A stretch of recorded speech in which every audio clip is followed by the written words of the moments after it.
السلام عليكم ورحمة الله وبركاته.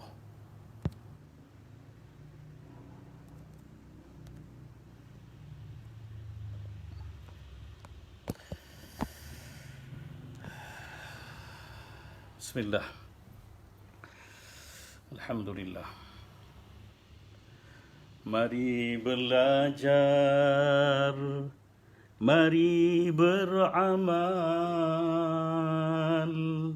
mari belajar, mari beramal, mari belajar, mari beramal. Mari belajar, mari beramal, mari belajar, mari beramal. Ilmu itu cahaya, jahil itu berbahaya. Ilmu itu cahaya, jahil itu berbahaya. Ilmu itu cahaya, jahil itu berbahaya. Mari belajar, mari beramal. Mari belajar, mari beramal. Mari belajar, mari beramal. Assalamualaikum warahmatullahi wabarakatuh. Seluruh warga PKL, KWSP dan sidang penonton, para player internet, ruang Facebook PKL KWSP ini yang dikasihi tuan-tuan dan puan-puan sekalian. Alhamdulillah.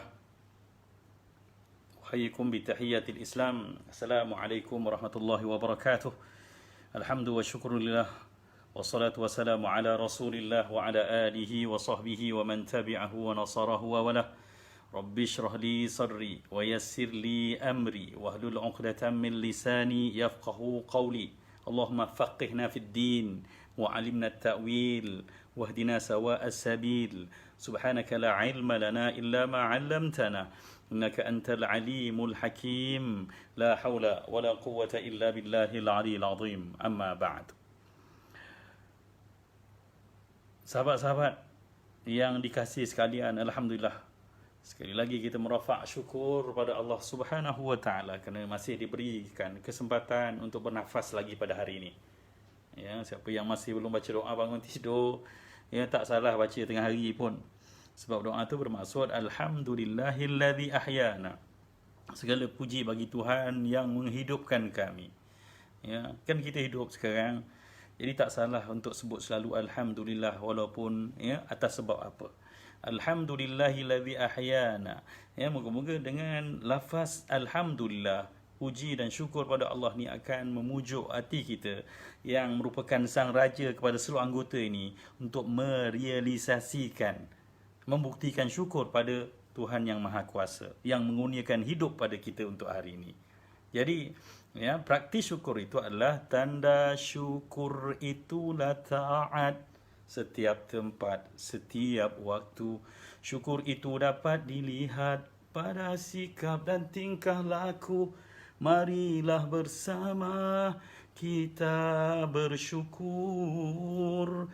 Jadi dengan sebuah alhamdulillah, insya-Allah, ya, mulut yang Allah kurniakan, lidah yang Allah kurniakan ni kita menyebut agar hati yang jadi raja tadi mengikut. Lalu tergeraklah hati itu untuk mengerah seluruh anggota lahir kita untuk mentaati Allah.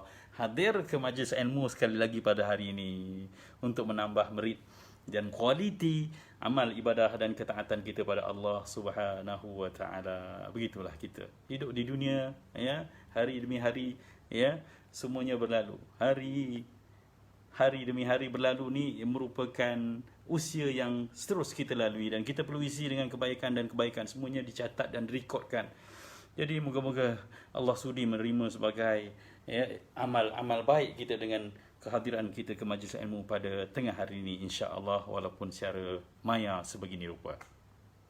Salawat dan salam khusus penuh rasa kasih dan cinta kita utuskan buat junjungan besar Nabi kita Muhammad sallallahu alaihi wasallam. Entah bagaimanalah rupa baginda, ya. Ya.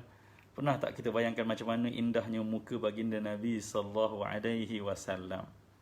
Dan alangkah ruginya kita sekiranya kita yang pernah bernama umat Muhammad yang bersyahadah wa asyhadu anna Muhammadar Rasulullah, aku juga bersaksi Muhammad itu adalah utusan Allah yang sebenar, kita tak dapat menatap wajah baginda yang disebut dalam Al-Barzanji, ya, Ja'far Al-Barzanji menuliskan man ra'ahu ahabbah, ya, siapa yang melihatnya sekalipun dah jatuh hati. Kita orang amat kita 10 kali, 20 kali nak jatuh hati pun tak boleh-boleh juga. Ya, jatuh tangga mungkin. Ya. Begitulah indahnya, ya, sebab tu disebut dalam syair-syair memuji baginda Nabi sallallahu alaihi wasallam, tala'al badru alaina, telah terbit bulan purnama yang penuh menyinari hidup kami. Sebab apa? Begitu indahnya.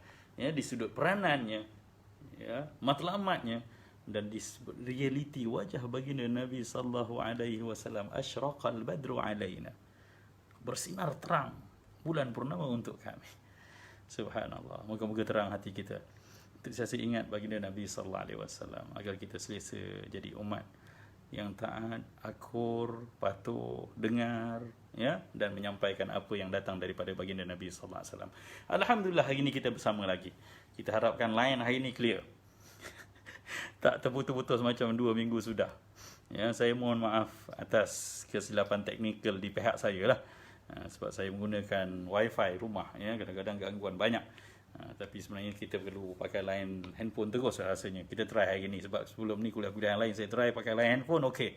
Tak ada gangguan. Dan kalau ada gangguan tolong cepat tulis itu. Ustaz, putus-putus juga. Ya, tapi putus-putus macam mana pun kita sambung semula. Jangan putus terus, ya.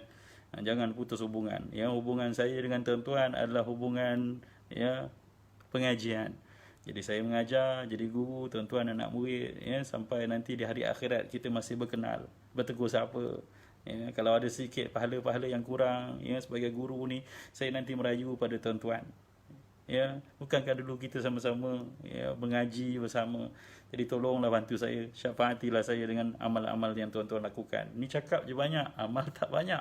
Ya, jadi saya harapkan tuan-tuan sudi membantu saya besok di akhirat atas perkenalan kita di dunia. Begitu kan cerita? Di akhirat nanti berkenal-kenal kita untuk saling membantu. Ya, untuk mengingat kebaikan, kekurangan kawan kita lupa-lupakan dan kita bantu. Moga-moga kita dirahmati Allah Subhanahu wa taala dalam kehidupan sementara ini. Alhamdulillah. Macam tu. Ya, audio dan video clear. Insya-Allah, alhamdulillah. Semuanya bi'aunillah dengan bantuan dan izin Allah juga. Alhamdulillah, hari ini kita insya-Allah memasuki bab yang baru. Siapa berkitab muka surat 60, ya, perbahasan berkenaan dengan istinja. Istinja, ya. Kita biasa dengar kalimah ini, kadang-kadang tak berapa jelas, ya. Saya suka menyebut kalimah asal kalimah ini adalah, ya, daripada kataan naja, yanju.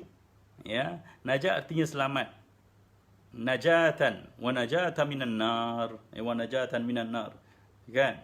Kita doa antaranya keselamatan bebas daripada neraka, dan istinja ni adalah satu usaha membebaskan, ya, menyamankan, menyelesakan kita daripada sisa-sisa najis yang kita keluar. Kan? Ya, sebagai manusia biasa, kita melalui proses makan dan kemudian buang.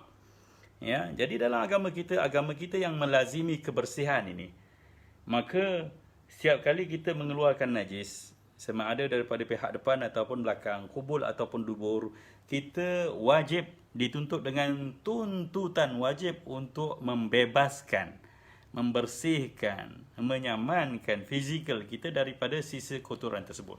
Dan proses itulah yang dinamakan istinja. Ya, perlakuan membebaskan, membersihkan diri kita daripada sisa kotoran. Itu di sudut bahasanya supaya kita dapat kalimah itu, ya. Dan kalau kita tengok kitab muka surat 60, kitab fiqh salah, maka di situ ditulis pengertian dan hukumnya, ya. Istinja ialah bersuci dari kencing, berak dan kentut yang membasahkan dubur, maka hukumnya adalah wajib. Ya, saya baca sebentar lalu, nak urai pun agak ngeri sikit ayat ni. Jadi artinya apa saja yang keluar daripada kubul dan dubur kita, ya, kubul depan, dubur belakang, okey, maka kalau dia ada sisa yang physically, okey, maka kita kena menyucikannya. Kencing ada sisa air, ya, buang air besar ada sisa najis. Itu yang dikatakan di kentut patutnya tak ada sisa. Tapi kalau basah, ya, ni orang sakit perut lah ni, ya, maka wajib dibersihkan, ya. Sebab itulah, dan hukum membersihkan sisa najis ini wajib. Artinya siapa berak, kencing, ya, keluarkan sesuatu daripada kubur dan dubur yang ada sisanya dia tak bersihkan, berdosa. Haram hukumnya membiarkan keadaan begitu. Walaupun bukan nak semayang. Artinya kalau sengaja. Tapi kalau darurat, tak ada air, ya, kita sakit dan sebagainya, ya, tak ada orang nak urus dan kita tak mampu urus, itu cerita lain. Tapi dalam cerita selamba, kan ada hari ni orang kencing terus lari, ya, sebenarnya kena istinja. Khususnya orang lelaki, ada yang kencing begitu lebih kurang lagi terus, tak ada istinja langsung, maka hukumnya berdosa lah. Haram, ya, wajib istinja. Dan istinja dengan dua caranya, ya, 3 caralah disebut dalam kitab ni secara khususnya. Jadi untuk membebaskan, membersihkan diri kita dari sisa najis ni ada 3 cara. Pertama sekali, dibasuh dengan air. Ini cara paling popular dan paling banyak diamalkan hari ini. Tapi kita kena tahu, andai kata tak ada air, ada 2 cara lagi yang boleh kita lakukan. Asal saja jangan kencing lepas tu terus tutup seluar, zip dan lari. Itu berdosa hukumnya, ya. Jadi kalau tak ada air, masih ada cara lain, iaitu sapu, kesat dengan batu atau barang yang pada maksud seperti kayu, ya, pada maksudnya artinya bersifat dengan keras dan kesat tadi, ya. Benda-benda kesat dan seumpama, cara ini adalah cara yang kurang elok berbanding pada cara pertama tadi. Dan ketiganya, dikesat dengan batu atau barang yang pada maknanya kemudian dibasuh dengan air. Ini cara ketiga ni, ya, 2 in 1 dia buat. Pakai benda kesat, bersihkan sisa, kemudian bawa pakai air. Yang ni the best, paling afdal. Okey, artinya cara istinja ada 3 cara. Pertama, cara dengan air.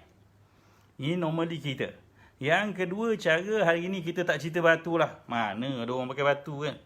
Ni cerita orang buang daripada tandas, luar daripada tandas. Tapi realiti ini orang pakai tisu saja. Boleh tak? Boleh. Dengan ada syaratnya lah, nanti kita bincangkan. Dan yang ketiga, cara yang the best, paling baik adalah gunakan tisu dulu, bersihkan sisa-sisa najis dan kemudian barulah basuh dengan air. Begitu, ya, yang itu the best. Paling afdal. Ya, afdal tu paling dah sebenarnya.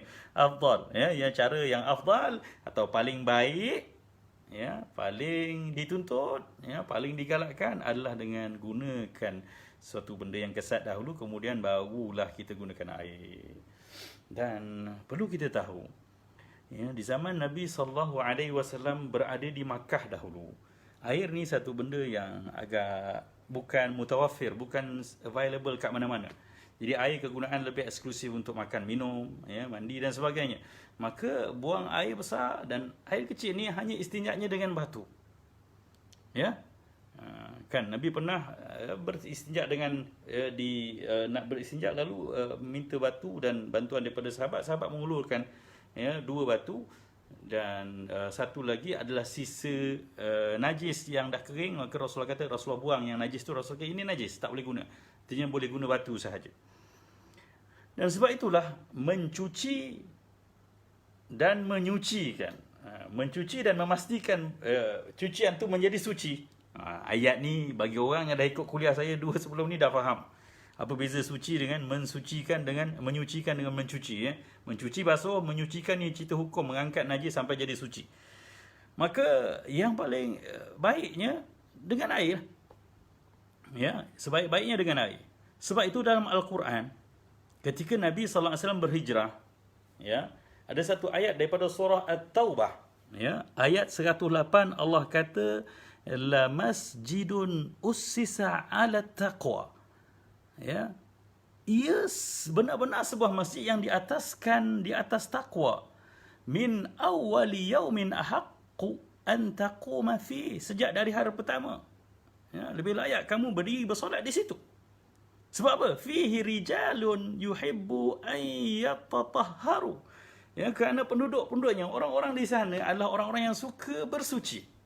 Wallahu yuhibbul mutahhirin. Allah suka sangat orang-orang yang membersihkan dirinya.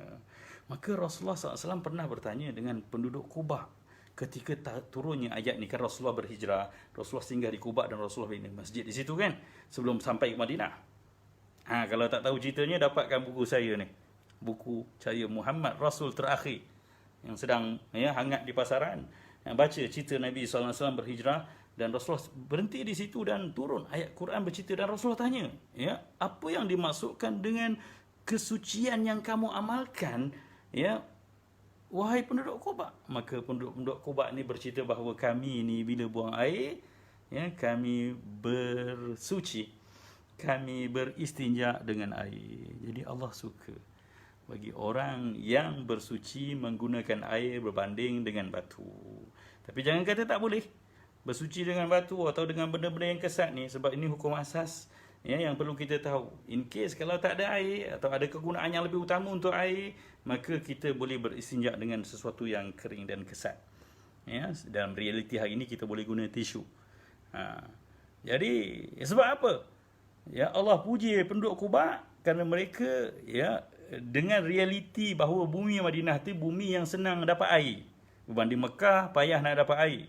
Sebab ada telaga Zam-Zam tu lah.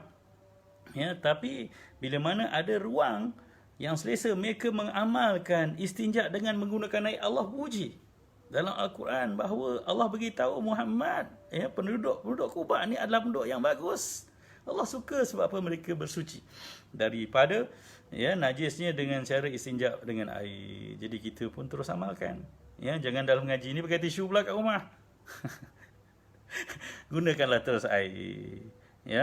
Tapi andai kiranya tak ada air, atau tak cukup air, ada keperluan yang lebih mendesak untuk air, maka bolehlah kita beristinja dengan tisu sahaja, atau dengan batu, atau dengan apa yang dengan maksud itunya, iaitu benda-benda yang kesat. Sebab cara ini boleh menyisihkan ain najis saja, tapi tidak boleh menghilangkan sifat najis. Tentu dengan tisu tak hilang bau. Maaf, saya terpaksa cerita secara direct begini supaya kita clear. Tapi hukumnya hukum yang jelas. Boleh tak? Boleh, dikira boleh. Kencing sebenarnya. Kalau orang lelaki dia nak istinja, kadang-kadang dia kencing, dia tu tak istinja, haram. Tapi kalau ada tisu, memadai dia kesat dengan tisu, maka dia dah dikira beristinja. Dan yang paling afdalnya, sediakan tisu, kesat dengan tisu, dan kemudian basuh dengan air. Sebab apa ya afdal? Pertama, air najis tu dibuang. Yang keduanya, kurang menggunakan air pembaziran ataupun penggunaan air tu agak lebih terhad lah, terkawal. Dan ini semua benda yang disarankan dalam agama kita, melakukan satu benda dengan terbaik.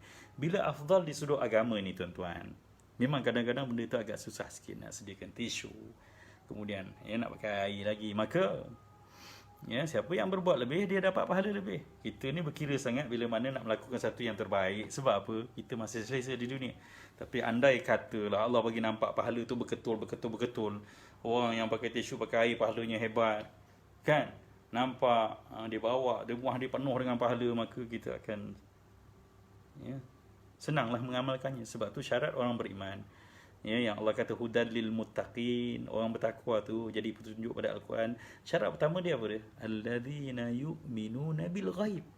Orang beriman ni, dia kena beriman dengan benda ghaib. Benda ghaib ni bukan jin setan je tuan-tuan, hantu jemalang je tak. Pahala kan ghaib. Pahala nampak. Siapa ada nampak pahala? Siapa pun dah nampak pahala dia? Tak nampak. Dosa nampak? Tak nampak. Neraka nampak? Tak nampak. Jadi benda-benda yang tak nampak inilah merangkumi semua keimanan kita pada yang gaib. Jadi orang yang beriman dengan pahala dan dia perlu selamat di akhirat dan bangkit di akhirat dengan dana pahala yang banyak, maka dia akan kuat untuk mengamalkan apa saja yang afdal, yang terbaik dalam agama. Tapi kalau ada pilihan di antara tisu atau benda yang kesat dengan air, maka kita kena memilih air lah. Sebab ini yang terbaik, sekurang-kurang yang terbaik. Okey, selesai. Ya. Bab afdaliyah dan ya kategori bersuci dalam agama kita. Okey, syarat istinja dengan air. Pakai air pun kena tahu. Inilah ilmu, ya. Betul. Beriman dengan benda yang gaib termasuk pahala. Pahala tak nampak. Jadi sebab itu kena percaya, bila buat satu aku percaya Allah beri janji begini, Rasulullah janji begini, maka itulah dia iman. Itulah ketakwaan kita pada Allah Subhanahu Wa Taala. Okey, bersijak dengan air, pertama sekali air itu mesti air mutlak.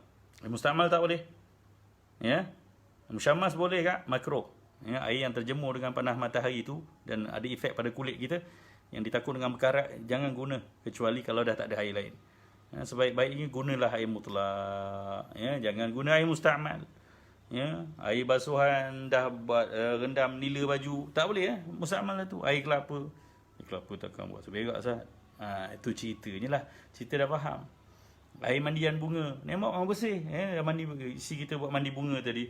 Ya, dalam tap air banyak lagi bersih. Kita buang bunga, air clear lagi. Tapi air tu air dah. Air mustakmal dah tukar nama dah. Yang dah berubah namanya kepada nama lain. Bukan air paip lagi dah. Nama dia air bunga dah. Letak kat mana pun kekal nama air bunga. Maka air tu dah tak boleh buat istinja. Ya.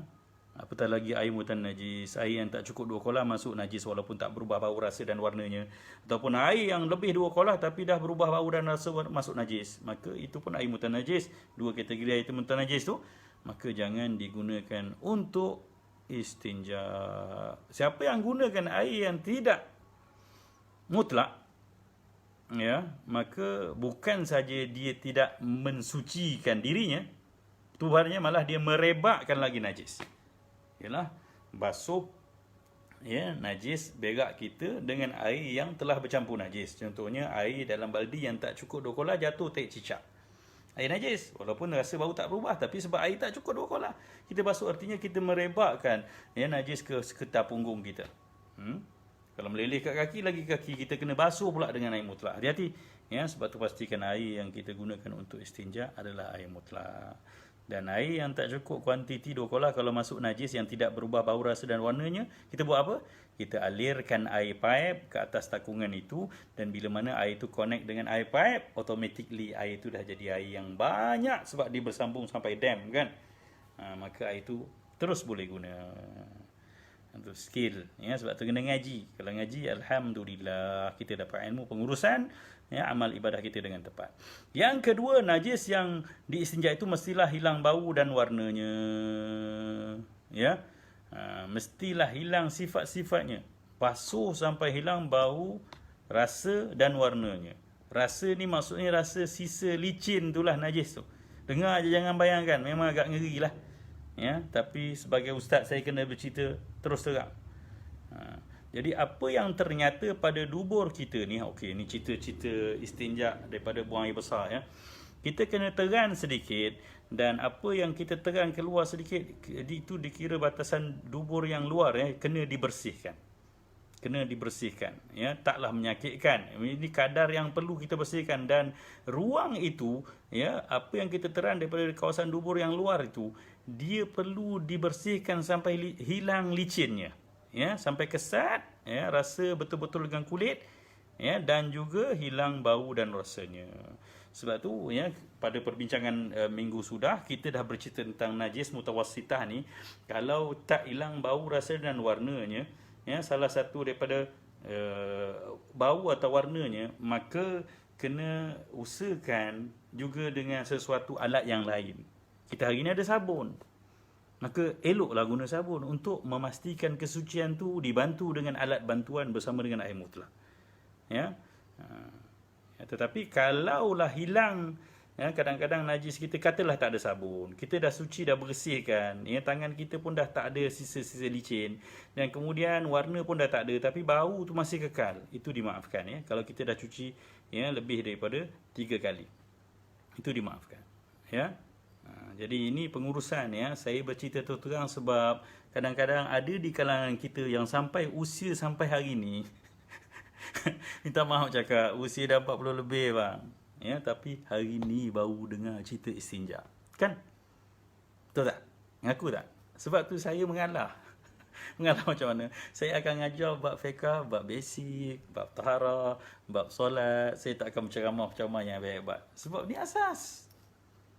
Kan? Ini asas. Siapa nak sanggup nak cerita benda-benda gini? Dan saya terpaksa cerita direct ya tuan-tuan. Dalam bab taharah saya cerita direct. Walaupun istilah tu agak-agak kadang-kadang dengar Allah seramnya Ustaz, ngerinya. Tapi kena cerita tu terang sebab dia ilmu yang kena jelas. Dan ini ilmu pengurusan diri. Pengurusan taharah ni memang kena jelas. Jadi pastikan sisa najis pada dubur kita yang kita teran sedikit itu hilang ya. Airnya, rasa licinnya, hilang baunya dan warnanya. Kan?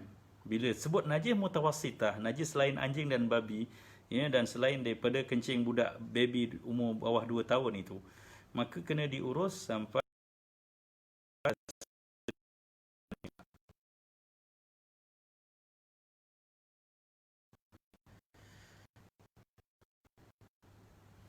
okey.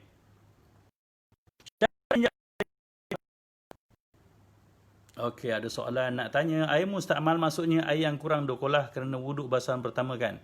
Jadi air dalam baldi. Sekejap ya, dia tak appear semua ni. Jadi air dalam baldi yang tinggal separuh tak boleh guna istinja atau basuh. Okey. Air yang dalam baldi ni, air 2 kolah kita dah tahu ukuran dia kan? Air itu kita bincang satu hasil suku panjang kali lebar itu dan ukuran-ukuran yang lain. Ya, tin minyak tanah dan sebagainya. Anggaran lah. Dia anggaran. Jadi kalau satu baldi memang tak cukup.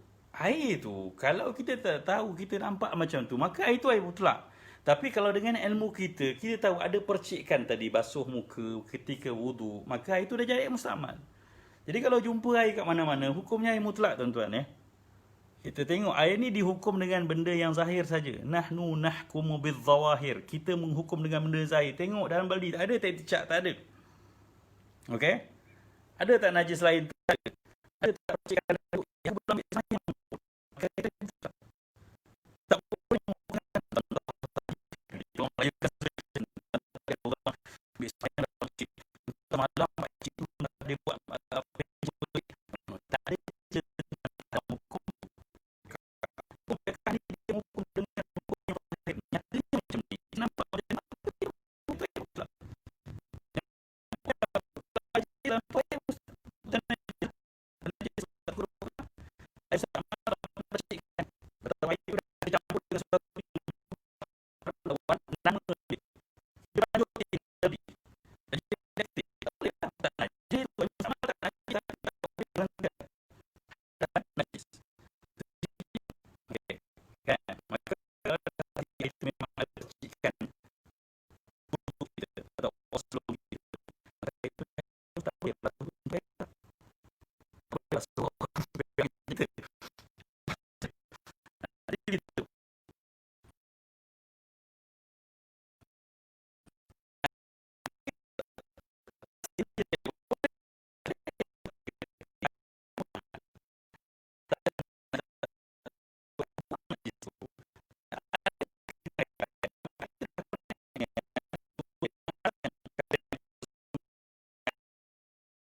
lagi. Syarat istinja dengan batu atau barang yang pada maknanya istijmar. Ya, barang pada maknanya maksudnya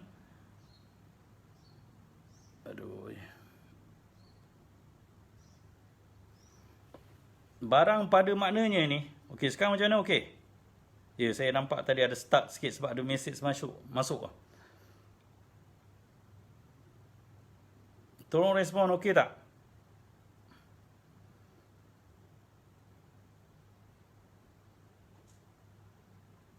Tak jelas. Aduh, gangguan pula. Okey dah. Okey, saya go on terus. Memang ada gangguan tadi, ada sikit. Okey, kita berbicara tentang tadi ya. Soalan tadi berkait dengan cara istinja dengan air yang kita jangka dengan adanya percikan air. Sebab tu saya kata tadi, kita kalau nampak satu takungan air yang kita tahu tak cukup 2 kolah. Ya, air dalam baldi, besar mana baldi pun tak cukup 2 kolah, kecuali tong lah. Jadi kalau kita datang dan kita tengok air tu macam tu, dah tak ada najis dalam dia, hukum dia air mutlak. Dan kita tak boleh berhukum dengan andaian. Kalau entah tadi ya, tak perlu berhukum dengan begitu. Jadi kita hukum dengan yang nyata. Kecuali kita pasti ada tak cicak sebiji, maka itu benar najis sebab tak cukup 2 kolah. Kalau kita tak pasti tadi saya ambil wuduk memang terpercik. Dan basuhan yang pertama tuan-tuan ya.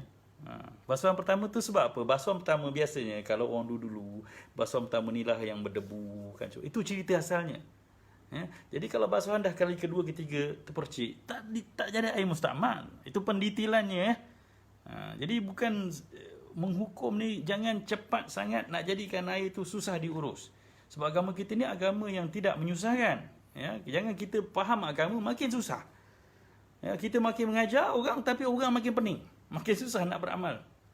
Jadi percikkan air basuhan pertama wuduk yang jadi memustakmalkan air tersebut. Jadi air mustakmal, kalau percikan kedua, ketiga sebab air tangan kita dah jadi clear bersih, maka dia tidak memustakmalkan. Andai kata jadi mustakmal atau muntah najis pun masih boleh dimutlakkan semula air. Boleh kan? Itu kita dah cerita, iaitu alirkan air paip atau ya masukkan dia dalam kuantiti yang banyak. Lalu ya bila mana dia dah bergabung, kalau kita pasang pipe artinya aliran pipe tu dah masuk dalam baldi dan dia bersambung dengan dam, dengan takungan, dengan ya sungai, maka air tu dah jadi air mutlak terus. Okey, selesai. Sekarang ni kita cerita istinja dengan batu atau barang yang pada maknanya. Hari ni kita guna tisu lah ya. Ya, tak ada orang gesek dengan batu kan. Calar nanti kan. Pedih lah tu kan. Okey, yang pertama syarat najis itu mesti belum kering. Ya. Dah kering awak gesek dengan batu memang cari penyakit lah. Ya, belum kering dari tempat keluarnya, artinya on the spot, lepas habis buang air terus ya lap dengan tisu. Terus kesat, kita kata kesat lah, kesat sebab dia mengaut najis itu sekali. Ya, kesat dengan tisu. Yang kedua, najis itu tidaklah meleleh dari tempat keluarnya. Ya. Kalau najis kencing tapi ya sampai dah kena peha, maka itu tak boleh guna batu bang. Ya. Sebab itu dah dikira najis yang mengena tempat lain. Ya. Kalau bagi lelaki jelas sebut ya, dia tidak melampaui hasyafah. Hasyafah ni kepala zakar tu. Artinya kalau dah kena silinder zakar, apatah lagi kalau kena testis telur zakar dia, maka itu dah tak boleh pakai tisu. Kena pakai air. Ya, dan bagi yang belum berkhatan, hendaklah air kencing tidak memelih ke kulit zakar. Panjang cerita ni. Ya, sementara bagi orang perempuan air kencingnya tidak melampaui masuk ke lubang faraj tempat persubuhan. Jadi payah. Orang perempuan lagi payah nak mengurus benda ni. Ya, baca balik kitab tu lah. Ya, artinya kencing yang betul-betul keluar tidak meleleh ke ruang lain. Jadi agak susah juga tu. Senang pakai air lah. Ya. Tapi kalau najis buang air besar, ya, selepas kita buang air besar, maka dia tidak melampaui pampang punggung. Dia sekitar dubur tu je lah. Kalau najis, artinya najis yang kering lah, senang cerita kita kata. Najis yang tidak basah cair. Kalau yang basah cair, ya, terpercik ataupun meleleh ke pampang punggung, yang itu dah tak boleh guna tisu. Yang itu kena pakai air jugalah. Ya, itu. Yang ketiga, najis itu tidak didatangi oleh sesuatu yang lain walaupun suci. Tidak didatangi oleh sesuatu yang lain walaupun suci. Seperti percikan air bersih. Artinya tidak ada anasir lain bercampur dengan najis itu. Artinya kalau ada air sikit tapi kita terpercik sikit baru nak pakai tisu, no, tak boleh lah. Kita kena terus cari air juga. Ya. Najis itu tidak dibasahi dengan air dan sebagainya. Yang kelima, alat istinja itu mestilah suci. Okey ni. Ni perbahasan dia. Suci. Kering. Bila kering, Ya. Hari tu kita cerita apa? Wet tissue kan? Tisu basah boleh tak? Tak boleh. Ya. Maka tisu basah yang selalu jadi stok pada beg tangan orang perempuan dalam kereta kita tu, ya, boleh tak kita buat basuh ataupun buat istinja? Tak boleh. Sebab apa? Sifat kering tu tidak ada pada dia. Ya. Sebab kita tak ada fatwa baru setakat ni. Memang daripada dulu memang syarat nak gunakan batu, kayu atau tisu, ya, dia mesti bersifat suci. Benda tu sebab tu Nabi dulu buang, ya, tai unta kering ataupun tai keldai kering yang para sahabat bagi untuk sucikan najis Nabi tak terima. Yang kedua kering. Batu tu mesti kering, tak ada air padanya. Sebab dah cerita bab 3 4 tadi, perkara 3 4 pun syaratnya tak ada air. Ya, sebab bila basah, dia akan merembeskan cairan dan menyebabkan kitaran ataupun cakap jauh sikit lah, rembesan, ya, najis itu meliar lagi banyak, merebak lagi banyak. Ya. Kesat, syaratnya mestilah benda tu yang ketiganya kesat. Batu kesat lah, kayu kesat lah, tisu pun kesat. Sebab tu plastik tak boleh. Plastik nak tarik memang tak tarik, licin. Okey? Dan boleh menghilangkan najis. Artinya boleh mengaut, mengesat, menarik najis itu. Jadi ada syarat dia. Suci. Artinya benda-benda tak suci, najis, kering, tai-tai lembu kering tak boleh lah. Kering, benda basah tak boleh lah. Automatically terjawab persoalan guna tisu basah untuk angkat najis tak boleh. Tapi kalau ruang tu hanya untuk kita bersihkan, contohnya anak kita muntah, kita nak bersihkan mulut dia, okey tak? Okey, tak ada masalah. Sebab anak kita tak semayang lagi, kecil, baby. Okey? Seat kereta kita, kena muntah anak kita, pakai tisu basah untuk sementara waktu, boleh. Ya, dengan syarat kereta tu kita tak boleh buat semayang nanti kalau nak semayang duduk dan sebagainya. Begitu. Kecuali lepas tu kita bersihkan pula dengan air kan. Dia tisu basah ni dia sifat dia membersihkan tapi tidak menyucikan. Ini kena pegang ni. Tisu basah dia memang membersihkan. Jadi kalau tidak berkait dengan keperluan nak ibadah, contohnya lah kasut kita. Kasut kita kena muntah. Ya, atau kena najis. Kita basuh ataupun bersihkan kasut kan, kalau kena air nanti jadi kembang tak cantik. Kita remove najis tu dengan tisu basah. Okey tak? Okey. Sebab apa saya kata okey? Sebab kasut tak buat semayang kan? Ada orang semayang pakai kasut juga. Kecuali polihaskar dia nak semayang pakai. Okey, itu kena basuh dengan air lah. Kalau sakat kasut nak pergi kerja, kita semayang pun tangga kasut. Tak apa. Bersih. Kamu tak suci. Okey? Itu cerita dia. Dan syarat seterusnya, ya, benda itu yang kita nak buat basuh najis kita ni ataupun nak buat istinja ni mestilah tidak dihormati. Ya. Tu Liza dapat dah kan. Tisu basah membersihkan tapi tidak menyucikan. Alhamdulillah, good job. Nota pun ada kawan bantu. Okey. Tidak dihormati. Ya, jangan benda-benda yang orang respect kita gunakan buat salad pula. Bahasa salad ni faham kan? Kesat lah tu. Contohnya apa dia? Makanan. Jadi kalau awak macam mana sekalipun, hatta roti dah berkulat pun jangan buat istinja bang. Ya. Nak buat lawak benda lain. Ya, ini semua benda yang tidak wajar kita lakukan. Ya, boleh ke istinja pakai roti? Tak kira brand apa pun tak boleh. Ya, walaupun roti dah berkulat, kita tak makan, tapi tikus makan kan? Semut makan, lipas makan, binatang-binatang lain makan, tu jangan. Ya, begitu juga kertas-kertas yang bertulis dengan ayat-ayat Al-Quran. Ya. Hadis, nama Allah, ilmu-ilmu agama macam ni, maka tolonglah, ya, jangan kita gunakan untuk istinja, ya, jangan gunakan untuk benda-benda yang tak wajar, ya. Suatu Quran yang dah tak boleh kita gunakan, kita lupuskanlah dengan cara yang baik, ya. Kalau kita banyak kuantitinya, surau atau masjid kita ni di Taman Selasih dekat belakang tanah perkuburan Islam, Jalan KL Karak Lebuh Raya tu, di Taman Selasih entrance yang depan Lebuh Raya tu, dia ada satu tempat namanya Darul Kalam. Ya, tempat itu tempat pelupusan kitab-kitab dan ayat-ayat suci Al-Quran, Quran-Quran, mashaf-mashaf Al-Quran yang perlu kita lupuskan cara aman. Boleh hantar ke situ. Kita pun boleh lupuskan sendiri, kita bakar elok dan kita alirkan ke laut atau ke sungai dengan cara yang baik. Okey, begitu juga kata-kata yang ada tulis nama-nama yang dihormati, Abdullah, Ahmad, nama Nabi kita Muhammad dan sebagainya.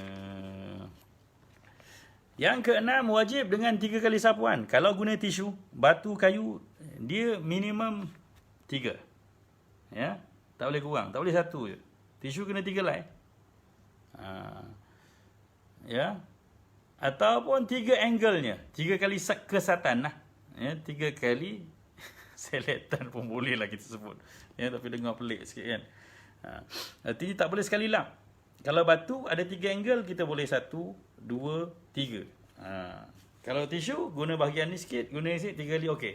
Tapi senang cerita ambil 3 lai lah. Artinya 3 kali perbuatan ya, kesatan itu. Sekiranya tidak bersih dengan 3 kali, dia cerita bersih ni bila istinja dengan batu dan benda yang kesat ni, benda cerita ain ni, fizikal benda tu. Ya.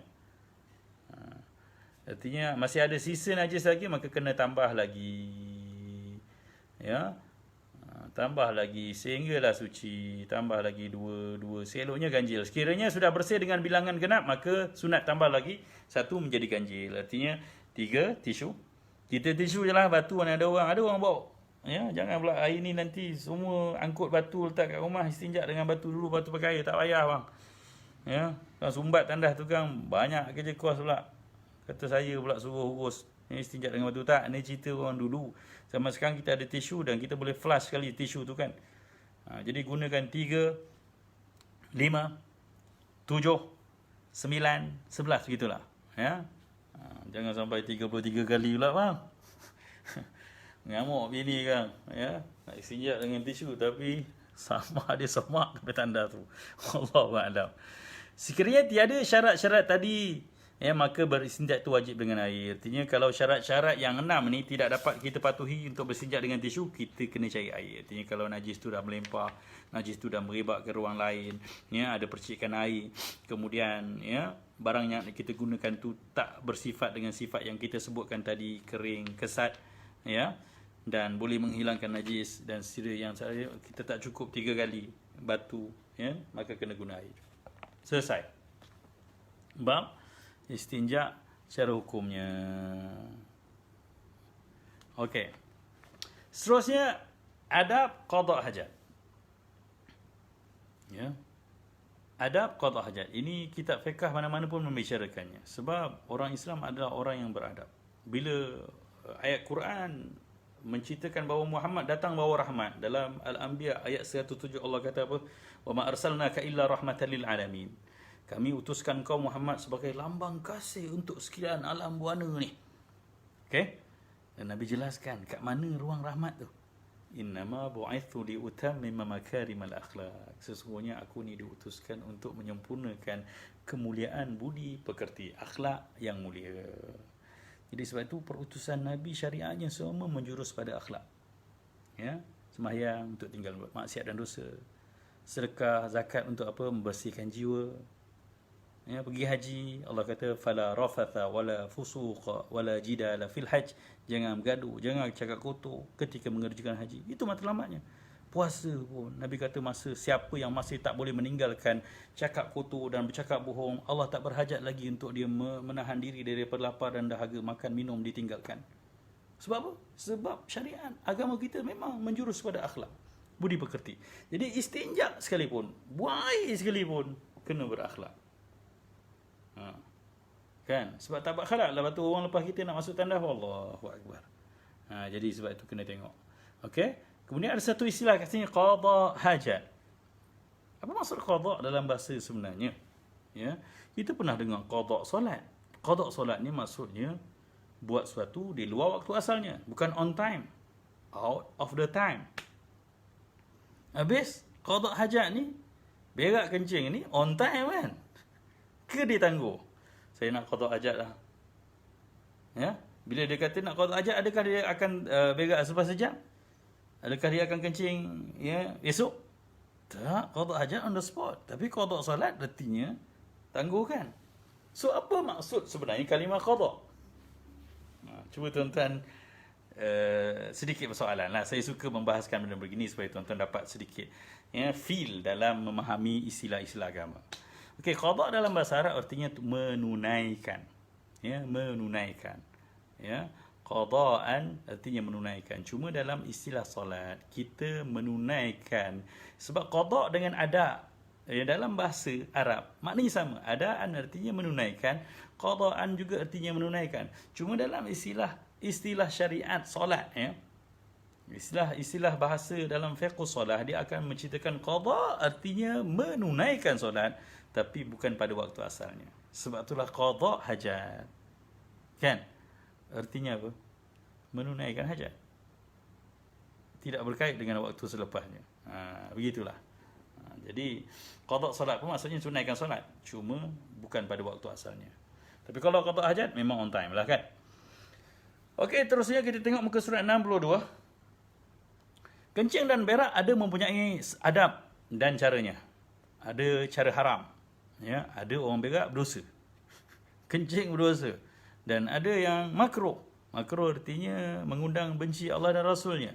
Tak elok. Ya, dia tak dapat pahala. Dan ada yang sunat, berak dapat pahala. Subhanallah. Pelik tak? Tuan-tuan fikirkan, agama Islam ni agama yang kalau kita ikut dia, kita selesa pergi akhirat. Berak dapat pahala. Ya, carilah agama dalam dunia ni, ada tak agama yang membicarakan perihal adab tata cara nak berak kencing? Bukan makan minum, berak kencing. Berak-berak jelah. Tak. Agama kita semua, ya, agama yang sempurna, ya, yang ditekankan oleh Nabi SAW daripada mula kita bangun tidur sampai nak tidur balik, daripada kita kecil sampai hujung nyawa kita, sampai kita masuk dalam kubur, semua ada tata caranya. Ini kesempurnaan agama kita. Okey, jadi pastikan, ya, cara kita buang air besar dan, ya, buang air kecil ni adalah cara yang dapat pahala, bukan dapat dosa.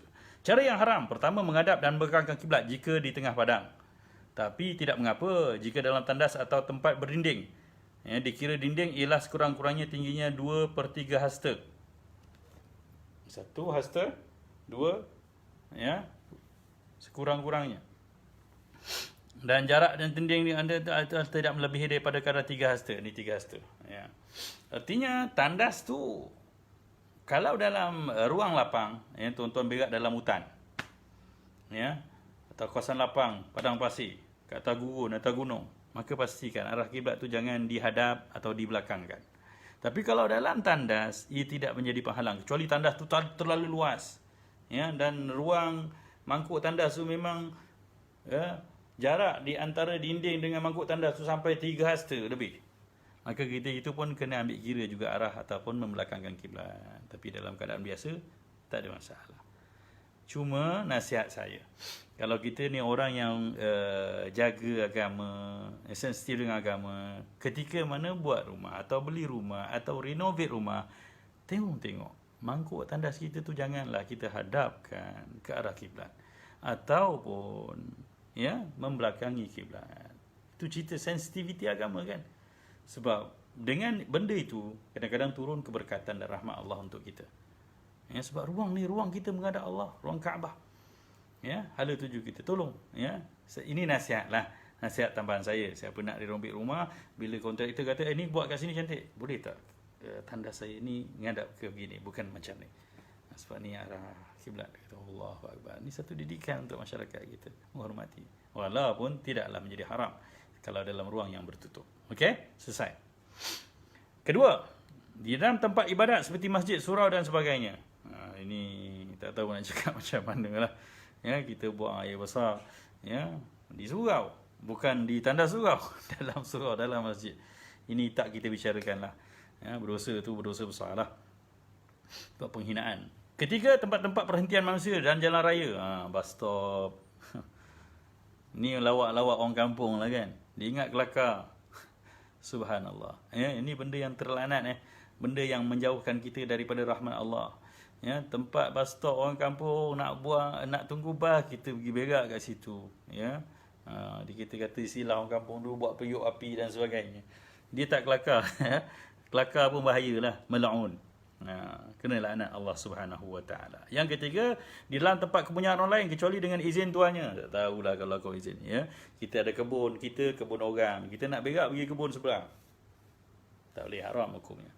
Ya, kecuali bang saya tumpang berak bang. Dia kata okey berak lah, sekali kau nak berak banyak mana pun. Tapi jangan nak dapat orang soleh kawan jiran macam tu kan. Artinya tak payahlah berak kawasan orang. Ya, kecuali dah tak ada tempat. Ya, dan kita kalau dah terlepas minta izin, minta maaf dan uruslah najis tu kan. Ya, gali ke tutup sikit. Begitulah. Pengurusan diri tu kena jelas. Okey. Yang kelima, di dalam lubang yang diketahui ada binatang di dalamnya, haram bang. Kita tahu dalam tu adalah ya ular dengan kawan-kawan dia duk kampung. Kita pergi berak kat situ, kencing kat situ, pancuk kat situ, hukumnya berdosa. Lubang semut kan dulu. Lubang kongkiak tu kongkiak. Tapi cek penyakit lah kalau kongkiak gigit bang, tak lepas, kepala putus pun dia tak lepas. Jadi ni semua lawak tak kelakar. Malah berdosa hukumnya, sebab binatang pun ada hak untuk hidup. Ya, satu hal ya haram, satu hal lagi cek penyakit. Ya, kalau ular tu mengamuk keluar tak tahulah dia hambat awak sampai ke rumah, ya, mati kena patuk, ya, sebab berakkan lubang ular. Tak ke cerita sadis tu, 7 keturunan malu. Esok cucu kita tak rasa kat kedai mamak lepak ni, atuk engkau dulu meninggal kencingkan lubang ular. Allahu Akbar. Jangan dengar cerita-cerita seram lah pada keturunan kita dengan perangai tak senonoh kita. Ya, di atas kubur, ni pun jangan buat. Ya, marah sangat dengan jenazah tu pun kita tak boleh lah melakukan benda-benda yang menjejaskan ya kehormatan kepada kubur itu sendiri. Di atas makanan ni tak ada orang buat kot. Wala'iyadzubillah. Jadi atas makanan ni maksudnya kalau ada padi, ya, gandum yang dijemur atau makanan yang dijemur atas hamparan tu, maka janganlah kita buat apa-apa. Sekejap, ada soalan ni rasanya Ustaz. Sekejap ya. Panjangnya. Wak nak tanya berkenaan solat atas kursi. Ada seorang ni tegur wak solat atas kursi tak ikut syariat. Masa tu wak sakit punggung, tak boleh berdiri untuk duduk. Mohon pencerahan Ustaz. Nanti ya, wak ni tentang solat ni kita habiskan bab ni sekejap sikit lagi. Okey, nanti kita akan masuk juga bab solat ya. Tapi wak minta soalan tu saya jawablah nanti insya-Allah. Apa lagi ni, ada ustaz lagi ni. Okey. Masa pun nak habis ni. 5 minit lagi. Dan di atas tulang. Berak atas tulang. Ni pun cari penyakit. Sebab apa? Tulang ni makan jin. Makanan jin ya. Jadi kesian jin nak makan, tengok Allah, tulangku dah ada bersapu dengan ya, ada krim tambahan. Jadi dia tak perlukan benda-benda tu semua. Jadi kita tolong hormati. Kena nasib tak baik kalau jin tu belah gitu okey je. Kena dia tak baik, dia geram dengan kita, mau sasau kita satu malam. Seminggu, 2 minggu. Saya dulu masa sekolah pernah kawan kena rasuk jin sampai meninggal, tuan-tuan. Bom-bom buat keluar pun tak boleh keluar. Jin tu memang marah sangat lah tu. Okey. Seterusnya ya, di atas Al-Quran dan kitab-kitab agama, jika ada niat menghina terus jadi murtad. Wala'iyadzubillah. Yang ke-10 ya, membawa sesuatu berupa ayat Quran, hadis, nama Allah dan nama-nama Nabi. Ya, hati-hati ya, kita hari ini ada handphone. Ya. Buka handphone dalam tandas ni tuan-tuan. Ya, nanti ada kawan tulis Assalamualaikum. Salam mati pun, salam tu nama Allah kan. Ya. As'aluka ya man huwallahu alladhi la ilaha illa huwar rahman sampai Assalamul mu'min muhaimin al-azizul jabbar. Ada nama Allah tu Assalam. Jadi salam nama Allah. Ya. Jadi tak boleh buka, kalau buka perlu ada nampak tutup hormat. Dan jangan budayakanlah berlama-lama dalam tandas. Itu makruh ya, tak ada keperluan. Ya, kita bukan culture kita orang Islam berlama-lama dan telah mengurus semua kehidupan dalam tandas, merancang dalam tandas, menjawab semua persoalan. Tandas ni tempat kita qada hajat dan kemudian kita keluar. Selesaikan istinja dan keluar. Okey. Okey. Cara-cara makruhnya berdiri kecuali ada keuzuran. Ya, kecuali ada keuzuran. Siapa kencing berdiri makruh hukumnya. Ya. Kecuali ada keuzuran, memang dah sakit kaki tak boleh bengkok. Tak apalah. Bercakap-cakap tanpa mustahak, sembang lagi, bang, ya, macam bunyi tu dengan orang sebelah sambil sembang-sembang tanda kan, tanda majid surau, tanda-tanda perhentian. Kadang-kadang makruh hukumnya. Makruh ni artinya benda yang tak elok kita lakukan. Ya. Maka janganlah kita buat. Berpindah-pindah tempat. Ini lagi masalah. Ya. Dalam satu sesi dia berpindah-pindah tempat. Makruh hukumnya. Duduk lama-lama di tempat qada hajat. Ini amalan kita hari ini. Subhanallah. Jangan buat lagi ya. Jangan buat lagi berlama-lama. Ya, ini satu benda yang mengundang hilangnya barakah hidup. Ya, rahmat Allah makin tak ada dalam hidup kita. Kita makin susah nak buat amal. Jadi panggil tak elok. Ya, suka buat benda tak elok. Susah nak buat benda elok. Itu petanda lah tu. Petanda rahmat Allah makin hilang. Barakah hidup kita makin hilang. Jadi antara puncanya sebab kita suka duduk tempat setan lama-lama. Pada tanah berlubang yang tidak ketahui adakah binatang dalamnya. Ni cerita binatang tadi. Kalau tahu ada binatang haram. Kalau tak tahu pun makruh. Ya, maka janganlah buang air dalam lubang binatang-binatang kat tanah tu. Di bawah pokok buah-buahan. Wal'iyadzubillah. Bawah pokok durian awak lepas kat situ. Cari penyakit. Ya. Jatuh durian kat situ, siapa nak makan dah. Makruh hukumnya. Pada air yang bertakung tidak mengalir. Ni lagi kejam. Ya. Janganlah kita buat hal. Dekat dengan kubur. Yang tadi atas kubur. Haram ni dekat dengan kubur. Ya, pada tempat angin bertiup kencang yang akan mengundang rasa tidak selesa ya orang-orang setempat. Maka janganlah kita buang ya atau qada hajat di tempat-tempat yang sedemikian. Okey. Cara-cara sunat ni kita sambung pada pertemuan akan datang. Saya suka nak respon pada soalan Wak tadi. Okey. Okey. Solat atas kursi. Ya. Panjang sikit perbahasan ni. Jadi saya ringkaskan begini saja. Solat ini asalnya berdiri. Dan Nabi pernah kata salli qa'iman fa illam tastati' ya wa illam tastati' fa qa'idan. Ya, solatlah berdiri. Kalau dah tak mampu duduk. Dan asal ceritanya duduk ni memang duduk solat bawah. Okey. Dan cuma orang-orang yang tak mampu duduk bawah barulah boleh ambil kerusi. Ya, kena try dulu. Duduk solat kat bawah ni adalah duduk yang asal bentuk solat. Ya, sebab tu jangan terus ambil kursi, try duduk bersimpuh tu. Duduk tayak awal boleh tak? Tayak akhir boleh tak? Ya. Atau ya, duduk bersila pun boleh tak? Try dulu. Kalau tak boleh barulah duduk atas kursi. Dan setiap orang yang sembahyang atas kursi, dia tak boleh lamsam pukul rata. Dia duduk atas kursi maka dia perbuatan tak. Ya, kaedah fiqh sebut al-maisur la yutraku bil ma'sur. Satu yang termampu dibuat tak boleh ditinggalkan oleh kerana satu benda yang mampu kita buat. Katalah kita cuma tak mampu berdiri lama. Rukuk boleh tak? Rukuk kita bangun berdiri balik dan kita bongkok boleh? Boleh buat, kena jangan rukuk atas kursi itu je. Kena rukuk betul.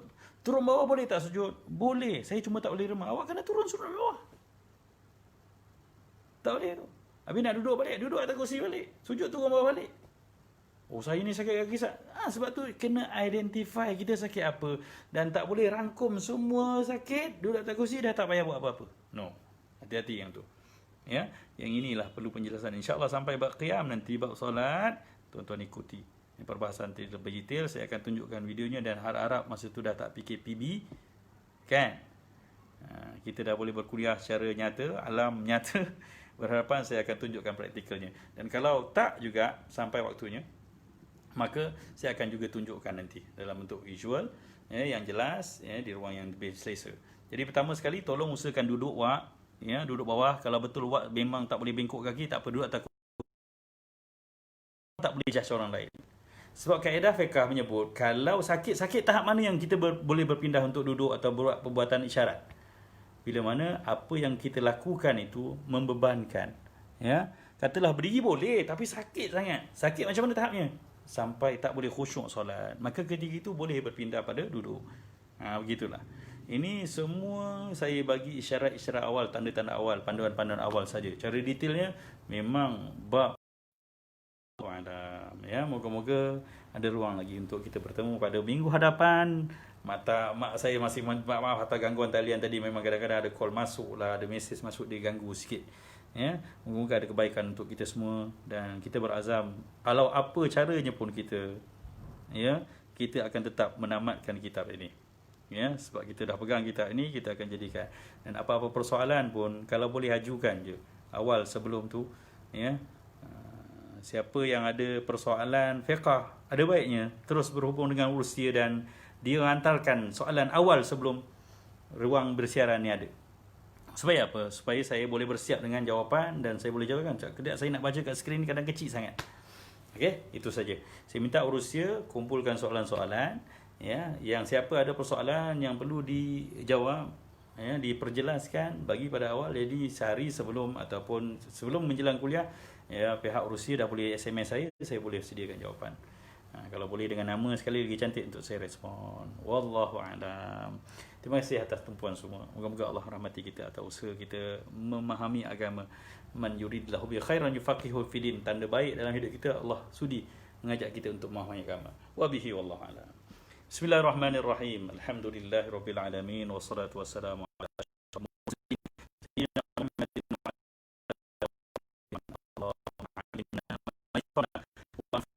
ma'allamtana ya Allah, ajarkanlah kami perkara-perkara yang memberi manfaat dalam kehidupan kami dan berilah manfaat pada apa yang telah Engkau ajarkan pada kami ya Allah. Allahumma rzuqna mutaba'atan Nabi Muhammadin sallallahu alaihi wasallam awalan wa akhiran wa zahiran wa batinan wa qawlan wa fi'lan wa ibadatan wa khuluqan wa ta'atan wa salatan wa amalan salihan. Allahumma la tufarriqna illa an dhanbin maghfur وعيب مستور وتجارة لن تبور برحمتك يا عزيز يا غفور يا عالم ما في الصدور أخرجنا يا الله من الظلمات والنور. اللهم تحصنا بذي الجبروت واعتصمنا برب الملكوت وتوكلنا على الحي الذي لا يموت. اصرف عنا هذا الداء والوباء إنك على كل شيء قدير.